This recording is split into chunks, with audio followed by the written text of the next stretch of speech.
Alright guys, we're stranded. But for real, I was just driving the car. You know, this is the daily. So I was driving and the car bogged one time in the highway. But everything was fine. Took the exit. Shut off. Again, this is a 2018 340. We had it for 2.5 years. Not a single issue, except for just oil changes regular. But now this happens. Scan the code. It's a Valvetronic actuator for the throttle. There's no videos on YouTube about it except for that one guy that explains everything about B58s, but he just explained it. He never said anything about it or how to change it. So I'm gonna change it because there's no forums. I couldn't find anything. So it's this part right here. You come over here. It goes right there. So I'll link the guy that explains what this does exactly because he's a lot more educated about it than me. But all I know is like this is similar to what the throttle the throttle body does, but this car has both. This controls everything on the intake side, inside, right? So when that gets fucked, we gotta change it. Got it from SPP Euro. Now changing it, there's no video, so I gotta figure it out as I go. So definitely gotta take the sensors away because I gotta reach there. And BMW clips, you pop it up a little bit. There we go. Yeah, there we go. Same with this one.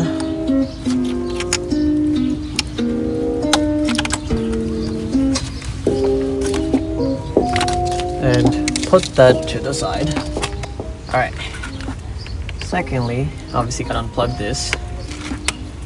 Not that, this one. That's the main connector for the part we're changing. Yeah, that was the connector for the part itself.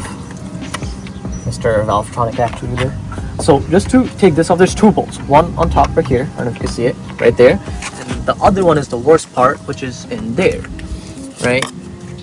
So to take that off, I'm guessing I gotta move this. I don't think I have to completely unhook it. I think I could just take these 3 bolts out and it'll kind of give me a little bit of space. My main concern is moving this and moving that. Does this come off? I remember I tried this one more time before and it was a pain in the ass. Yeah, I don't want to fuck that up, so I'll leave it. Oh, it's a T30.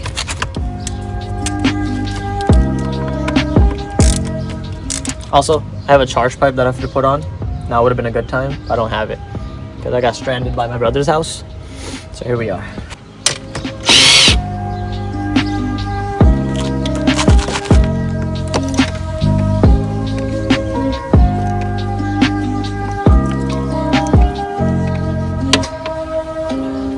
How long is that bolt got? So should just be able to. Nice. Oh, you don't go anywhere, buddy. Go back in there. This should be able to go up in there. Damn, I got chunky ass tools. I wish I had the little shit. That would help a lot. And that should work. That thing there.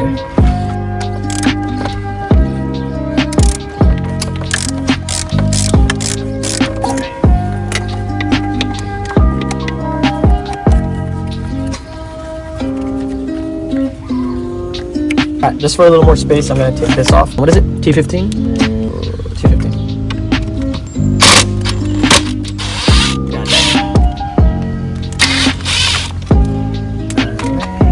One behind it. Oh. Got him.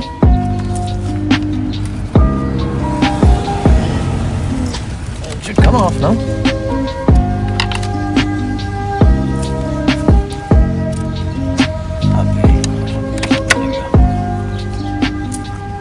Beautiful. Alright guys, this is my contraption right here.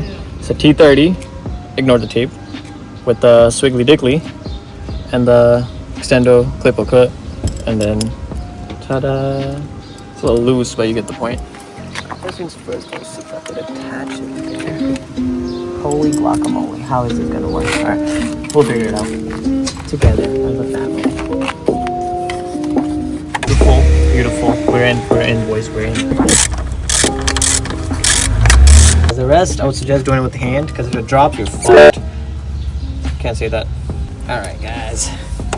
Ta-da! I don't really know how this part will go.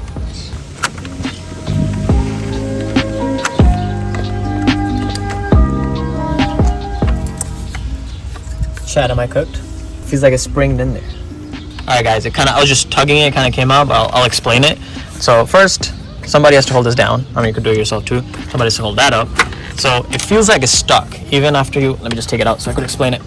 Even after you take the top bolt and the bottom bolt out, there's another bolt here. Well, I feel like it just turns this. Actually, let's check it. Yeah, it just turns it. So you could kind of like just unscrew it, but it still feels like it's stuck. So what you gotta do is you pull it and you unscrew it at the same time, and it kind of just pops out. Kind of got scared. I thought I broke something, but I'll let you know in a few minutes if it worked or not. So in a sense, like this just senses how fast or whatever's going on inside. And there's like a gear inside. Like I said, the other guy that explained this, a lot more educated than me with B58s. I just know how to change parts. So this will leak out a little bit of oil, but nothing crazy. It's not gonna keep leaking. It's just whatever's inside slowly comes out. So I'm gonna go ahead and put the new one in.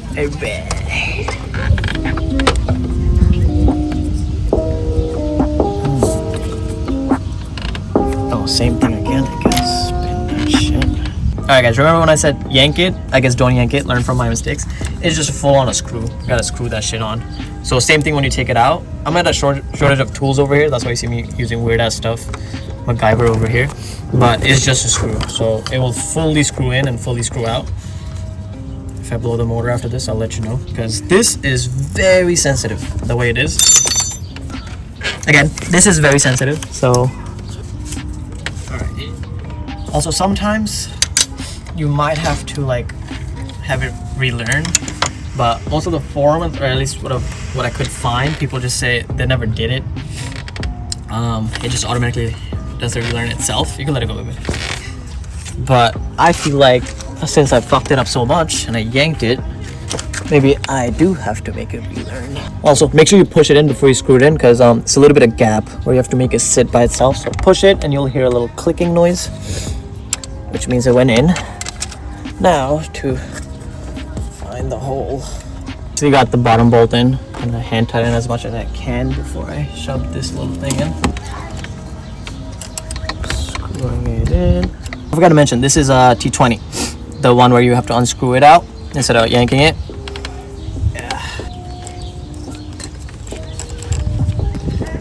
Should be mint. Woo! Alright, the party's not over, boys.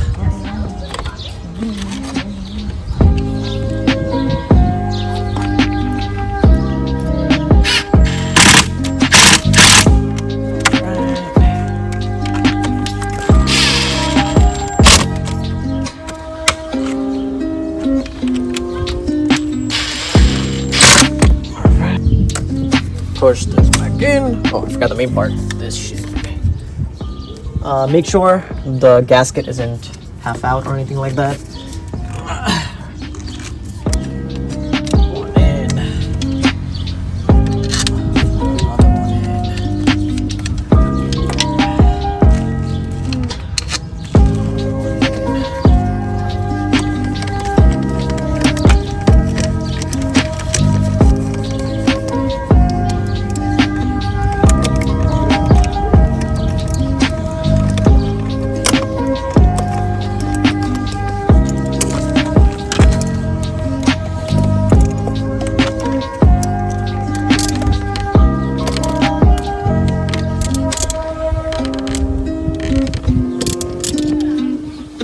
one This goes in. And they really make no clicking noises. Like that. Oh, and then these, don't forget, you gotta push the silver part into. And voila, that's it. I really gotta clean the engine bay. Let me tell you guys something, okay? Do you know why B58s are so dusty all the time? Because you don't have to work on them. It's always clean. Alright, I took out the battery while I did it. I don't think you have to, but the one reason I did do it is because there's a trick to reset the ECU. I do have the code scanner, but I just want to try this also. So you take both plugs out, positive and negative, and then you let it sit for 15 minutes. But not only that, you also have to touch the positive and the negative together.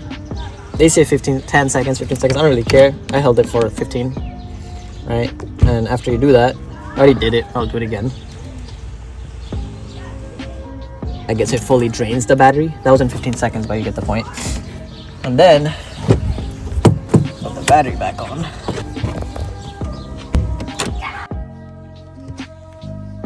symptoms why I had to change it. I think I did say what happened, but the first time it will start right. It just acts up. It depends on its mood. So first, it'll start and it's fine. Idle's a little weird. After that, it wouldn't even start. It's like kick. Sounds like a bad start. It will start and then it seems like it's dying. You could smell it from the exhaust. It feels like it's running rich as hell. So far so good. Most of the warnings went away, but I do still have a check engine light. But before there was like, I forgot what it was. Something popped up over here. Oh, it's still there. What is it? Engine. That's next. So let me clear that. I need my phone for it. So let me clear it. I'll also see what the code is. Alright, clear the code. It went away. Check engine light went away. Turned the car on and off a few times because that was a problem before. The first time it would run right-ish. If you start it back again, nothing. So now it seems fine. Like, I'll start it. Starts right up as it should.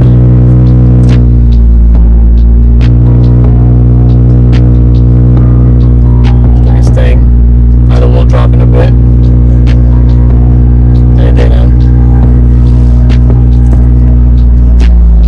There you go. Everything seems fine. Now, like I said, got stranded by my brother's house, luckily, so it's parked on the side of the road. The real test is driving it home, which is like around 20 minutes. Moment of truth. We're gonna do the test drive right now. Bismillah. Alright. Car's almost warmed up. Yeah, that's good enough to drive, right? Wonder why the car breaks down. Alright, here we go. Mint.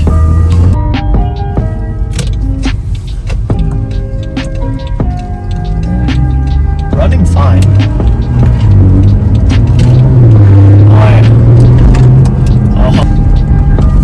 I think I fixed it. Alright guys, it's been a week. I didn't film the video next day after changing the sensor because I wanted to make sure everything was good. And honestly, the car probably runs better now. I think that was on the way of going out anyway. So the throttle response and everything is a lot better. So yeah, so the car's fixed. That was the only major problem I had after owning the car for like almost 2.5 years, 3 years-ish. So not bad. B58, you know how that goes. But now, we're gonna wrap the roof black. So I'm gonna set up the tent over here because hot as fuck.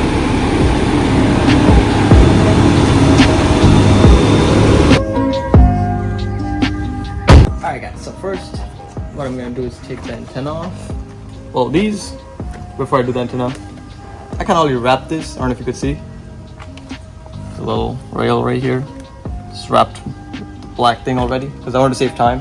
Because a lot of people, what they do is like they wrap the roof, but not this part. In my opinion, that kind of looks weird. So I wrap this first. Now, the roof. So for the antenna, I'm gonna tape around it because it's glued on and you have to cut the glue.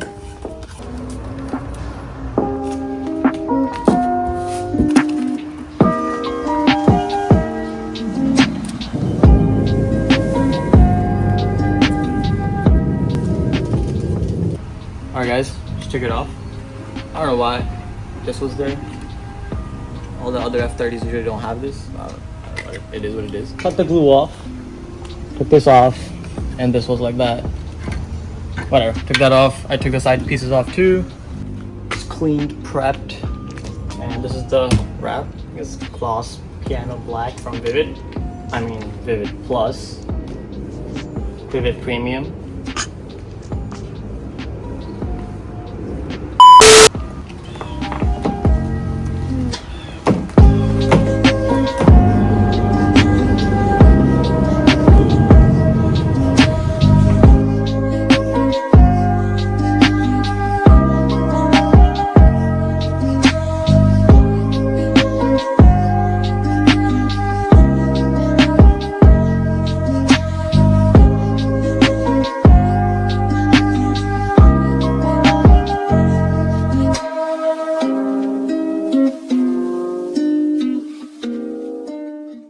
This is the antenna. I have a carbon overlay for it, a little cover, but fitment's kind of ass and it shows a little bit of the white and the bottom. So what I'm going to do is wrap just a little edge around it and I'm gonna use the sunroof part of it. So I'm just gonna heat it up a lot, and then from the bottom I'm gonna go like this, see how far it comes up, and then I'll just cut around it.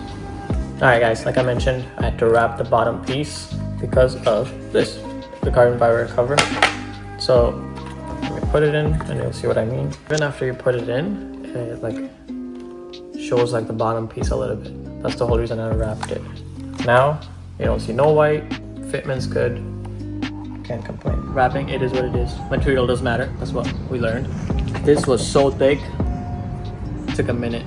If you have a thinner material where like an air release I guess matters a lot. So this is Vivid Premium from Amazon. But yeah, this just sucks. So in real life you could see some little bubbles and stuff like that. But overall it's not a bad job. I'd say it's 6 out of 10. Because we did tuck it and stuff like that pretty good. Other than that, I'm gonna finish doing the sunroof part, like putting it inside. Pause. Alright guys, basically finishing up. Last side, hanging in the corners. The sunroof part is done. That came out really nice. Last piece going in. Well, technically it's not the last piece. We still have the antenna to go on. But like I said, I have to wrap the bottom piece with the carbon fiber thing on top. Then I also need to go to AutoZone to grab JB Weld. I don't know if I should use JB Weld or super glue. I think I'm gonna go with JB Weld.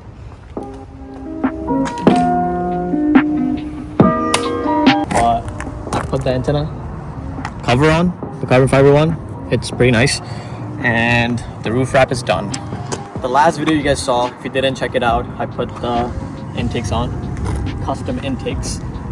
But I'm experimenting with a few wheels, not few, I only have two. I have the BBS's and these. I won't show too much of it because there's a little car brush, I have to fix all that. But I'm probably gonna have a winter setup and a summer setup. Now I'll figure out which one I want to keep for winter and which one for summer. But this is gonna be the end of the video. Don't forget to like, comment, subscribe, and peace out.